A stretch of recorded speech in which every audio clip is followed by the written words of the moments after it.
Hello, everyone, and welcome to the Inner World Podcast. I am your host, Dr. Pedro Cortina. In this podcast, we aim to explore the most powerful, efficient, joyful, and sustainable models of inner transformation out there.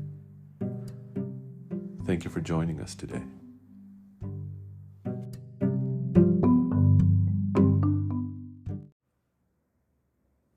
For so many people, meditating, going inside is a bit of a challenging endeavor. And there is good reason for it. Generally speaking, after years of managing the best we can our survival, our relationships, our thoughts, our emotions, we've built automatic mechanisms that tend to be running the show inside.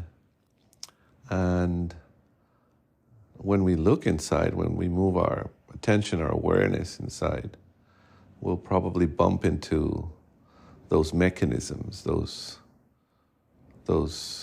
hardened strategies that are kind of running the show. And they tend to be pretty tight. They tend to be pretty driven. These are the inner tendencies that we've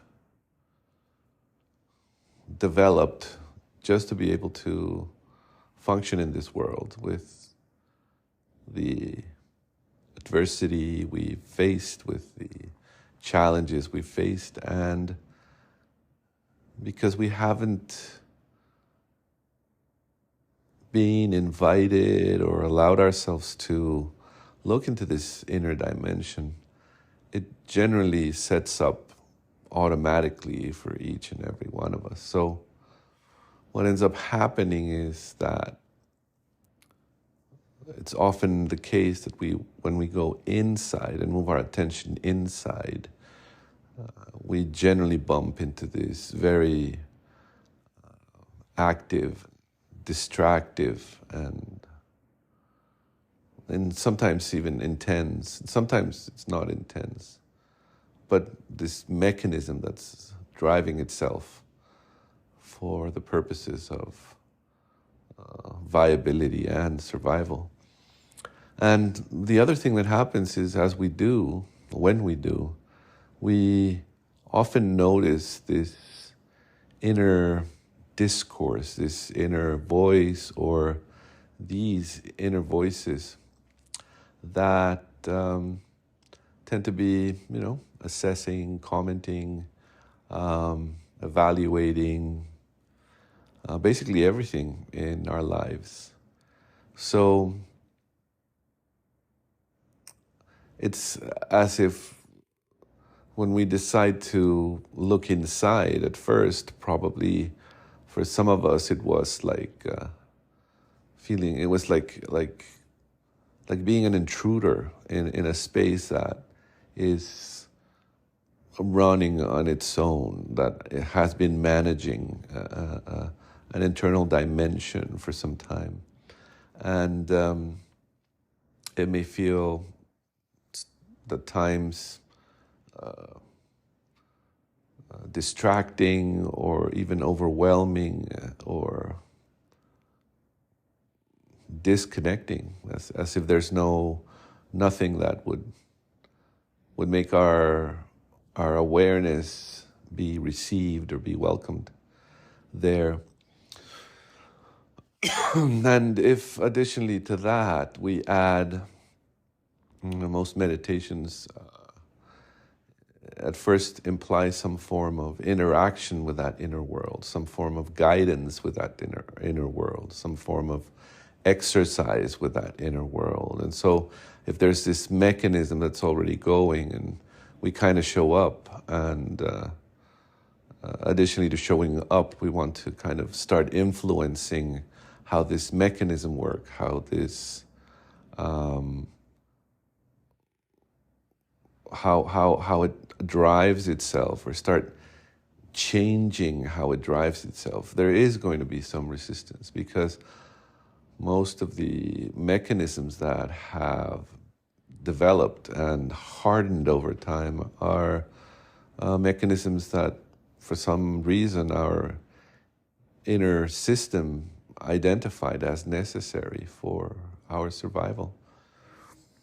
So, one of the first things that I suggest people who are interested in starting to explore and get to know themselves around their inner dimension is to just move your attention inside and just observe. That's it. Just allow yourself to notice, and allow yourself to just be there, witnessing, noticing how mechanisms, these subconscious driven mechanisms, work on their own, and developing curiosity, genuine curiosity, as to how are they triggered, when are they available, when are they not.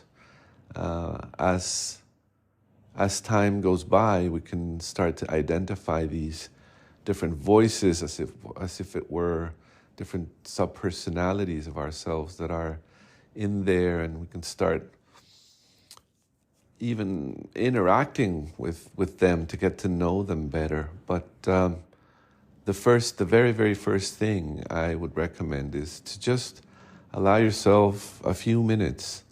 You can do it several times a day, but just a few minutes of looking inside and just noticing. And I think the most important aspect of this is noticing and relaxing, being able to relax into this noticing. There's a natural tendency for, our inner managers, to put it this way, that if we go inside and we see something happening, some emotions or some reactions to whatever is going on in our lives, there's a tendency to try to control or to intervene or to push away or to hold close as well.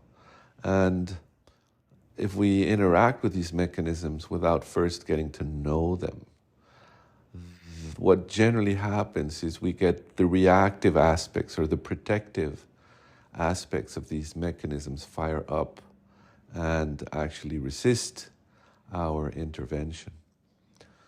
So again, the suggestion is just, going in and taking a deep breath and just becoming witnesses of whatever is going on.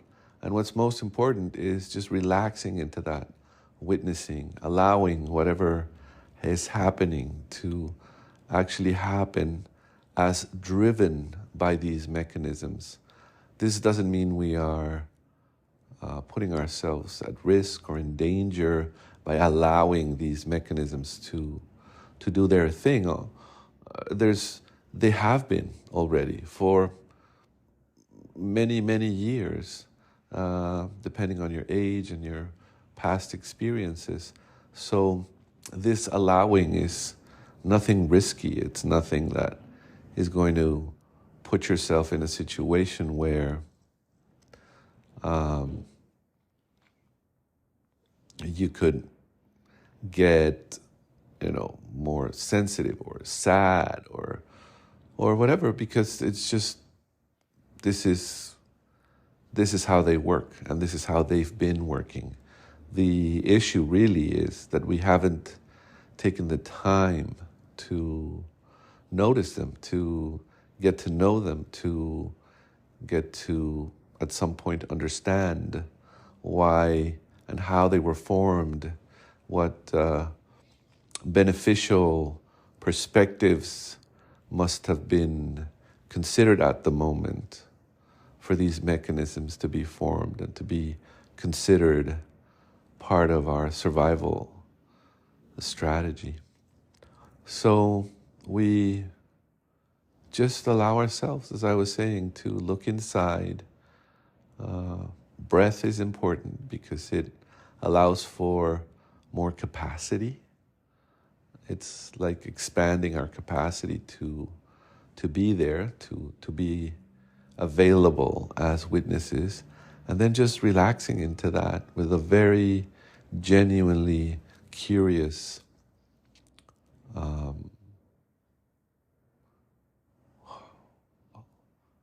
view or perception of whatever is going on. And when this happens,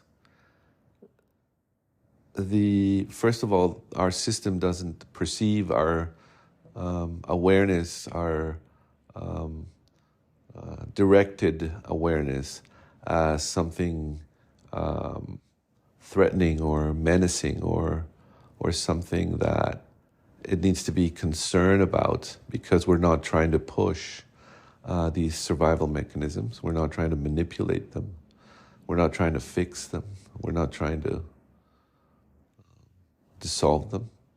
And as time goes by, in the same way we build trust with people and circumstances and situations as we expose ourselves to them, as time goes by, our witnessing, our observing presence inside starts to be well tolerated. It starts to be well received internally. It starts to be well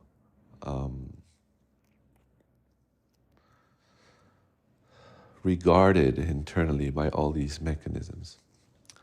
And as we do that, we can rest more and more in this observation mode and learn more and more about how we function, what are our triggers, what are our tendencies when things happen or not happen.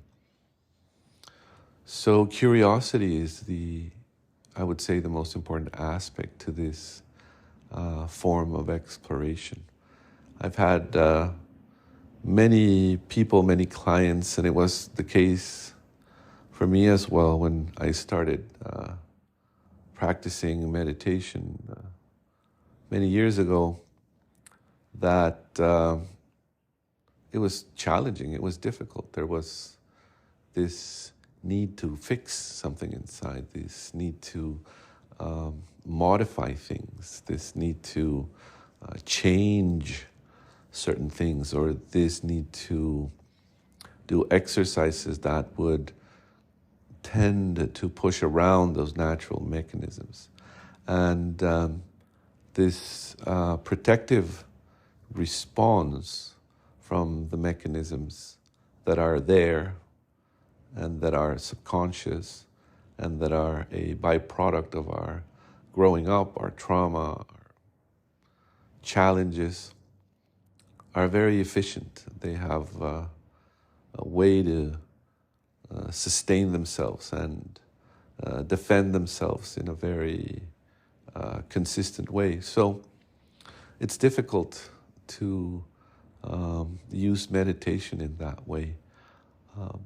So my recommendation is to shift our perspective around meditation as something that is initially done not with the purpose of modifying or changing or fixing or transforming even our inner world, but first just as an exploration to open up and get to know what is actually going on and be able to be received internally, be able to be perceived by these protective mechanisms as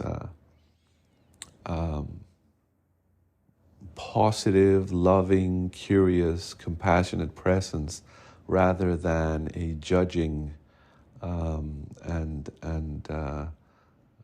in many cases aggressive presence that's trying to fix them up. All these protective mechanisms formed in the moment that they were formed, given the circumstances that they were formed by, in a way that our subconscious mind, our subconscious structure felt that were necessary and useful and powerful and efficient for the purposes of us dealing with whatever challenges we experience. So it's important to treat them this way. If these mechanisms have evolved to, and this is what generally happens, these mechanisms tend to evolve to become hindrances in our lives. For example, protective mechanism that is common is, when we're at school and we experience some kind of social shame event. There's protective withdrawing, for example. That's quite common. Or nowadays in social media, with how aggressive and unfiltered feedback is, there's also protective mechanisms that form around that and actually contrive our sharing of whatever it is we share in the world. And these, as I was saying, are formed with just cause, for a reason. So things that are formed for a reason in our subconscious mind and our protective mechanisms tend to not let go easily, tend to defend themselves, tend to be resistant. And that's why it's so difficult to change. That's why people find difficult changing their attitudes, their behaviors, the things that they find that get in the way in the end. And at some point they do, because these mechanisms, as I was saying, for example, withdrawing socially out of fear of being embarrassed or something like that. At first, probably it was, understandable and maybe even useful and maybe even a viable strategy to survive, middle school, whatever it must have been. But as time goes by, as we grow, these withdrawing mechanisms, for example, become hindrances in our capacity to relate to others, in our capacity to share who we are, what we are about, in our capacity to share our value with others. And so eventually we do have to address them, generally speaking. But sadly, the most common approach to addressing them is the kind of let's go get it, change it, nail it, and then we get all quote unquote empowered. We go in trying to push things around, trying to fix them, trying to be more open, or trying to be more communicative, or trying to be more available by somehow forcing ourselves into doing it, or inviting ourselves, or pushing ourselves. And when this happens, generally speaking, these protective mechanisms harden up even more. And as I was saying, that's why it's so common to see that change is difficult, because of this dynamic. So one of the best ways I've seen in my own practice and in the practice of many of my clients is to begin our inner world exploration first by simply noticing, simply going in curiosity and noticing and relaxing into that noticing, relaxing into that witnessing, just noticing how things show up. We often think that we produce our thoughts, that our thoughts are something that we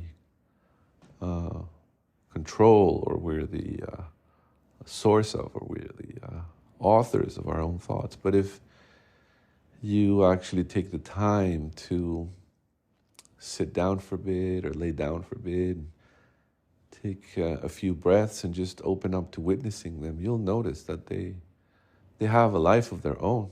They just pop out of thin air and start doing their thing. And this is very important to notice, because if we start adding counter thoughts to the thoughts that are trying to protect ourselves, the only thing we're going to do is to create more inner tension.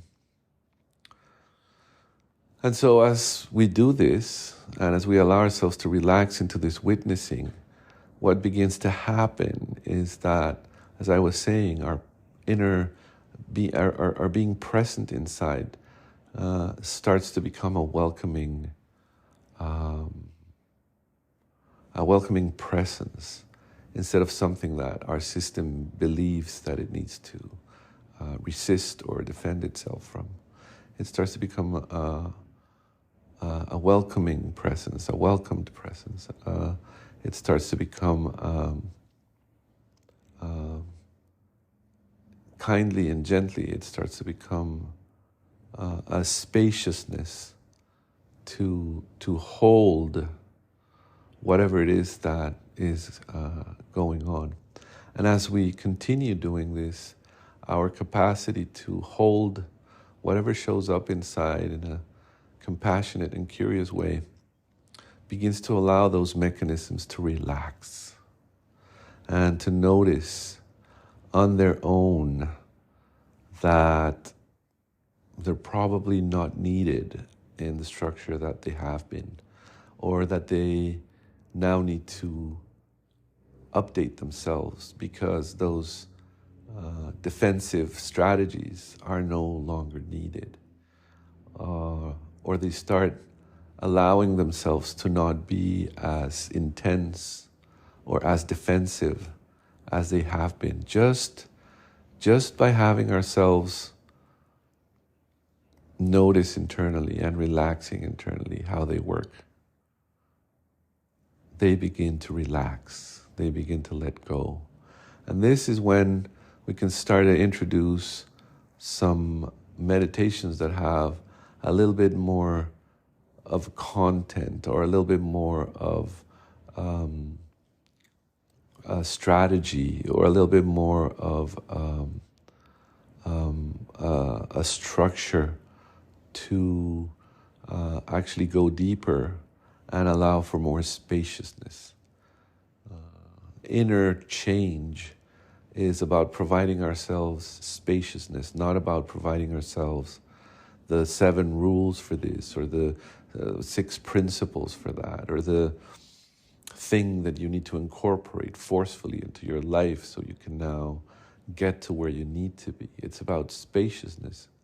And spaciousness allows for our original self-alignment to show up.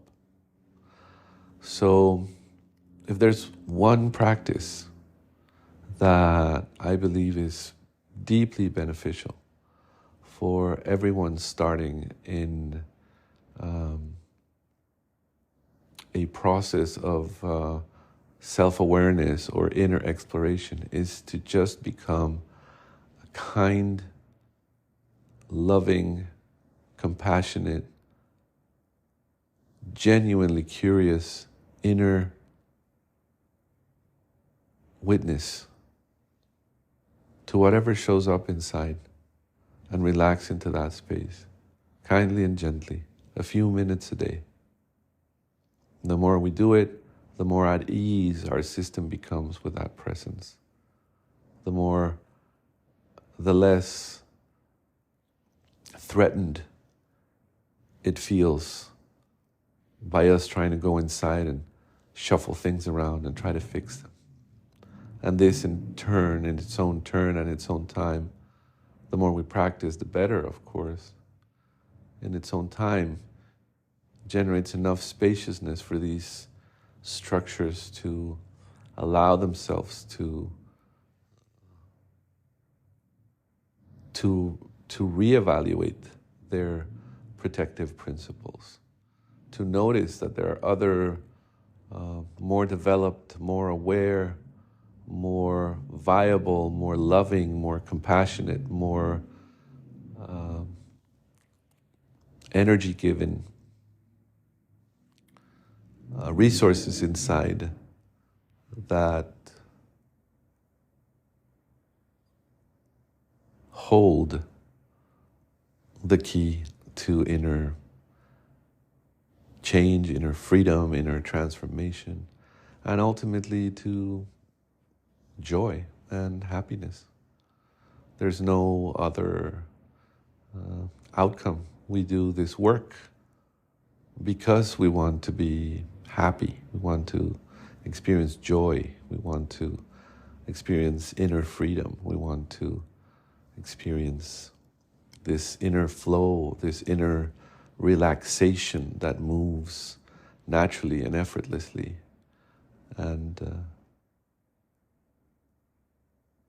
this is something that we don't get to develop or experience if we're trying to force things inside, if we're trying to push things around inside, if we're trying to establish power over these protective mechanisms. They're too strong, too powerful, and they're there for a reason. They're there for a reason. So just go inside, take a deep breath, and become a witnessing presence to everything and to anything that shows up inside, and relax into that space for a few minutes. That's it. And do it as often as you can. Have a wonderful day.